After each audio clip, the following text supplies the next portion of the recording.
tránh đỡ đau đầu 7 cân đầu vải người ta đã quy định thế rồi.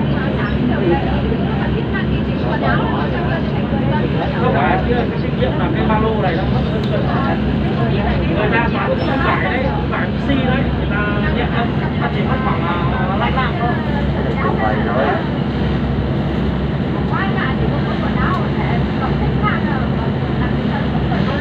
Tám rồi thì 6 cân 8 rồi này.